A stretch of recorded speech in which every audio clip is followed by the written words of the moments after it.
Cześć, witam Was Energik w kolejnym odcinku To było grane Console Edition i dzisiaj mam dla Was grę z gatunku, który ja bardzo lubię, a wiele osób nie lubi, mianowicie celowniczków.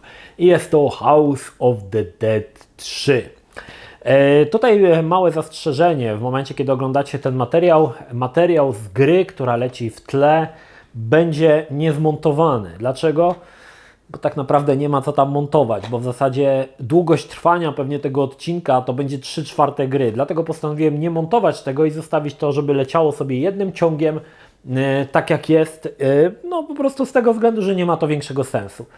Jak sami wiecie, jestem wielkim fanem celowniczków i w zasadzie pierwsza gra moja na płycie CD to był celowniczek. Bardzo lubię celowniczki. W którymś momencie Sega wyskoczyła ze swoim Virtua Copem. Były to celowniczki jakby nowej generacji, bo nagle oprócz takich już predefiniowanych sytuacji, w których wyskakują przeciwnicy, nagle wszystko zostało przeniesione w środowisko 3D i ta przewidywalność, przynajmniej z założenia, powinna gdzieś zniknąć. Tak się oczywiście nie stało i Virtua Cop jest nadal bardzo liniowy, ale pozwoliło to twórcom na przykład dodać różne ścieżki, gdzie można pójść dalej. Podobnie zresztą jak było w wczesnych grach American Laser Games, w Mad Dog McCree, w Crime Patrol też pojawiały się te ścieżki, ale one nadal były całe predefiniowane. Takie przeniesienie całkowicie w 3D dawało trochę nowe możliwości przedstawiania akcji. Ogólnie celowniczki w latach 90. były dość popularne, w salonach arcade były mega popularne, myślę, że nadal nawet są i te celowniczki bardzo często gdzieś tam się w salonach pojawiają. Wiem, że w porcie Łódź, to jest takie centrum handlowe, jest taki celowniczek dosyć fajny, bo grałem w to z Oliwierem, gdzie siada się w dwie osoby i leje się jakby z takich węży ogrodowych autentyczną wodę w ekran, a na ekranie chodzą zombiaki i pokonuje się ich tą wodą. Fajna rzecz, fajna gra, taka sympatyczna, zwłaszcza, że się leje tą wodą. To jest taki, oczywiście tu też jest pewnego rodzaju wariacja na temat celowniczków. Natomiast jeżeli chodzi o The House of the Dead, nigdy nie byłem jej jakimś specjalnym wielkim fanem. Pamiętam, że zagrałem w tą część pierwszą i troszkę mnie odrzuciła taka dziwna ta grafika. Ciężko mi powiedzieć, co z tą grafiką było nie tak. Na przykład Virtua Cop w odróżnieniu od House of the Dead, który również był grą całkowicie w 3D, jeżeli chodzi o celowniczki, był w zasadzie pozbawiony całkowicie tekstur. Był cały w zasadzie taki, składał się tylko z prostych poligonów kolorowych, tam tekstur było naprawdę niewiele, ale wszystko było jakieś takie czyste. House of the Dead wydawał mi się taką grą, taką niby trochę brudną, trochę jakby taką, gdzieś jakby się to wszystko rozłaziło, taka sieczka na tym ekranie panowała i nigdy nie byłem wielkim fanem The House of the Dead. Skończyłem 1, 2, nawet raz chyba grałem w tą wersję, gdzie się pisze, bo nie wiem, czy wiecie, że wyszło jeszcze coś takiego, co się nazywało Typing of the Dead, gdzie postacie zamiast pistoletów mieli specjalne plecaki z klawiaturami i były na przykład jakieś napisy, które trzeba było szybko wklepywać z klawiatury. Totalnie głupi pomysł, ale to oczywiście miało pomóc w szybkim pisaniu. Chyba 2 części wyszły The Typing of the Dead. Jedną część miałem okazję kiedyś zagrać i było strasznie głupie i strata czasu. Natomiast no, The House of the Dead przede wszystkim rozpromował Uwe Boll ze swoim filmem. I powiem Wam, że ja oglądałem ten film, bo to był jeden z takich pierwszych, głośniejszych filmów na podstawie gry po jakimś tam długim czasie, po Mortal Kombat, obejrzałem i stwierdziłem, że ten film idealnie oddaje to, co ja myślę o tej grze. To jest po prostu kiepska gra, autentycznie. Uważam, że jest kiepska gra i ten film był kiepski, więc wszystko było dla mnie w porządku. I w którymś momencie gdzieś na internecie dawno temu, jeszcze za czasów, kiedy mocno siedziałem w emulacji, właśnie nowością na salonach arcade był House of the Dead 3. I ja sobie to zobaczyłem, mówię, kurde, jak to wygląda, nie? To była zupełnie inna gra niż 2 pierwsze części. Gdzieś zniknął ten cały syf, który mi się nie podobał w 1 i 2. Wszystko było jakby takie gładkie, zombie wyglądały super, tam można było głowę im odstrzelić albo takim grubasom w bebechy rozwalić. No wyglądało to naprawdę świetnie. I muszę przyznać, że ta część na tyle mnie zainteresowała, że bardzo czekałem, aż będzie w zasadzie emulowany ten tytuł, ale się w sumie nie doczekałem i zagrałem na początku w House of the Dead 3 na PC-cie. I się nie zawiodłem. To był naprawdę dobry celowniczek. Gdzieś tam jakby uleciał ten cały, to co mi się nie podobało w dwóch pierwszych częściach. I pozostała taka całkiem fajna, nieskrępowana rozgrywka strzelania do zombiaków w przeróżnych lokacjach. No i House of the Dead 3.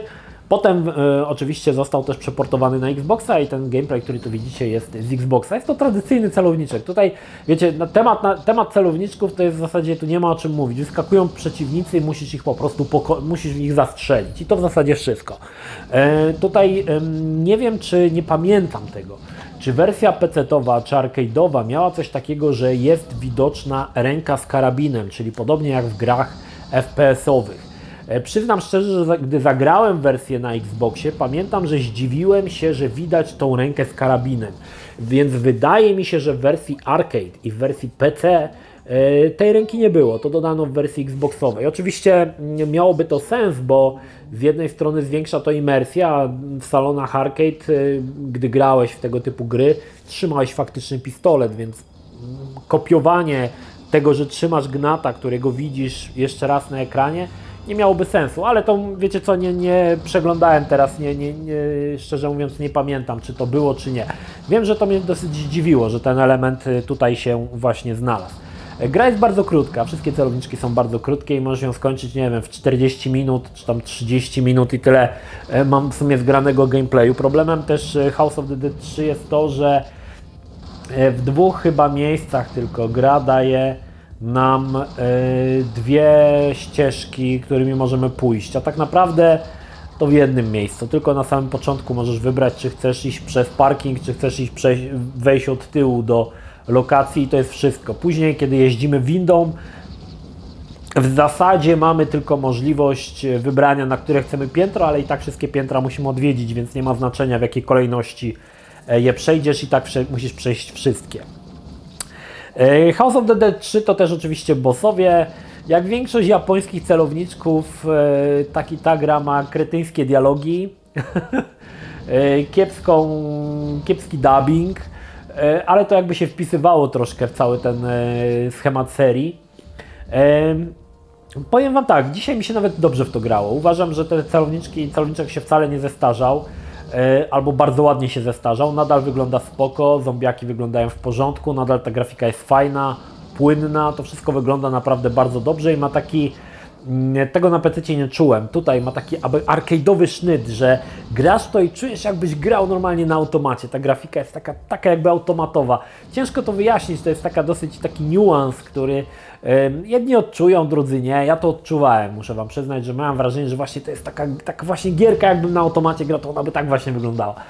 Natomiast oczywiście gra też jest chyba Arcade Perfect zrobiona, także nie ma tutaj co się przyczepić do różnic pomiędzy wersją Xboxową a wersją PC-tową. Oczywiście sama gra, kupowanie gry dla 30 minut rozgrywki jest bez sensu, więc twórcy tutaj z łaski na uciechę dorzucili drugą część House of the Dead, w którą możemy zagrać. Po przejściu części trzeciej odblokowuje nam się część druga i oczywiście też, gdy ją odpaliłem, powróciło te moje wspomnienia, co mi się w tej grze nie podobało. I muszę przyznać, że nadal ta gra mi się nie podoba. Natomiast House of the Dead 3 w wersji, nie wiem czy we wszystkich wersjach, w wersji na Xboxa ma jeden problem. Gra jest jakaś taka, ma takie nachalne te detale, tekstury, że gdzieś ginie w tym wszystkim celownik. Autentycznie grasz w celowniczek, na którym bardzo często w oczu ci ginie celownik, więc nie wiesz, gdzie strzelasz. Z jakiegoś powodu celownik jest bardzo cienki, w kolorze czerwonym i w zasadzie jak go umieścisz gdzieś na ekranie i nie będziesz ruszał myszką, to go nie odnajdziesz. To jest takie trochę, gdzie jest Wall-E, nie? Gdzie jest celownik w celowniczku. I ta konwersja wypadła bardzo kiepsko. Nie przypominam sobie takich problemów w wersji PC-towej, szczerze mówiąc. Tam chyba był taki dosyć grube to kółko, ale nie jestem pewien. Natomiast ta wersja Xboxowa faktycznie wygląda kiepsko. No i oczywiście, tak jak mówiłem, dochodzi taka brudna jakaś grafika. Nie potrafię tego określić słowami, co mi się w tym nie podoba. Ale jest jakiś taki element, który mnie tutaj jakoś tak odrzucał i faktycznie uważam, że no nie jest to za dobra odsłona, ani jedynka, ani dwójka. Trójka jest naprawdę świetna. Oprócz tego pojawiła się jeszcze jedna część, House of the Dead Overkill, który mam nadzieję, że w którymś momencie się również pojawi. I nie wiem, czy jeszcze potem coś nie wyszło. Nie wiem, czy nie wyszła 5 House of the Dead na jakieś nowe maszyny. Niemniej słuchajcie, no celowniczki to jest dosyć śliska sprawa, bo większość z Was wie, że są to gry bardzo krótkie, oferujące szybką, ale intensywną rozgrywkę i w zasadzie granie w tą grę drugi raz nie ma większego sensu. I House of the Dead 3 z racji tego, że nie mamy zbyt wielu odnóg, kiedy możemy wybrać, gdzie chcemy iść, w zasadzie jest to gra na raz. To jest gra na 30 minut, którą kończysz i nie ma potrzeby grać w nią drugi raz. Bo no nie ma potrzeby, bo po co? Wszystko już widziałeś, to wszystko zobaczysz dokładnie w takiej samej kolejności. I powiem Wam, że przyrównując tą część House of the Dead do stareńkiego już, na przykład Virtua Copa 2, no to powiem Wam, że tam było wiele więcej elementów, gdzie mogliśmy wybrać, jak chcemy poprowadzić akcję i był sens grać w to drugi raz, bo tam mogłeś wybrać, czy uciekasz samochodem, czy coś tam, czy jedziesz autostradą, czy jedziesz tunelem, także było dosyć dużo tych wyborów, a tutaj ten wybór w zasadzie jest pierwszy raz na samym początku gry, no i potem w zasadzie go nie ma. No, mógłbym jeszcze powiedzieć tu o fabule, ale wiecie, fabuła w House of the Dead to jest taka fabuła jak w filmie Uwe Bolla, zresztą sam materiał z produkcji filmu Uwe Bolla jest tutaj na płycie, więc możecie sobie obejrzeć o tej szmirze. Chyba 11-minutowy materiał z planu, czy tam, no tak, taki z planu, jak kręcili tego gniota.